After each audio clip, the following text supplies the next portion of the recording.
রাজ্য জুড়ে মনসা পুজো পালনের সাথে সাথে রাজ্যে উৎসবের মরশুম শুরু হয়েছে। শনিবার রাজ্যের বিভিন্ন জায়গায় ধুমধাম করে মনসা পুজো পালন করা হচ্ছে।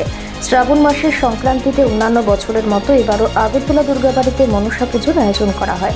রাজন্য আমল থেকে চলে আসা রীতিনীতি মেনে চলছে আচার অনুষ্ঠান। আগরতলার বিখ্যাত দুর্গাবাড়ি মন্দির সমস্ত আচার অনুষ্ঠান এবং ঐতিহ্য মেনে পূর্ণ ভক্তির সহকারে নিজ ছন্দেই এগিয়ে চলে মনসা পুজো। ভক্তরা মন্দির প্রাঙ্গণে দেবতার কাছে প্রার্থনা করতে ভিড় জমায়। তাছাড়া রাজ্য জুড়ে অসংখ্য বাড়িতে মনসা দেবীর প্রার্থনা করা হয়। মনসা দেবী সাবের একটি হিন্দু লোকদেবী, যাকে নাগপঞ্চমী নামেও ডাকা হয়। বিস্তারিত বিষয় জানিয়েছেন মন্দিরের পুরোহিত জয়ন্ত ভট্টাচার্য।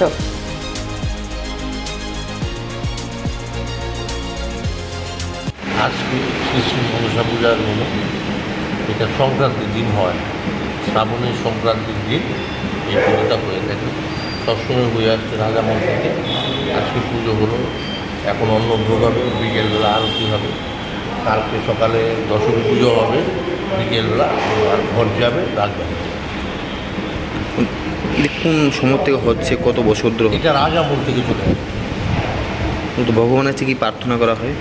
মার কাছে প্রার্থনা করা হয় যাতে সবাই সুখ শান্তিতে থাকে, যাতে রোগ শোক সব কিছু শেষ হয়ে যায়, এটা ভগবানের কাছে প্রার্থনা।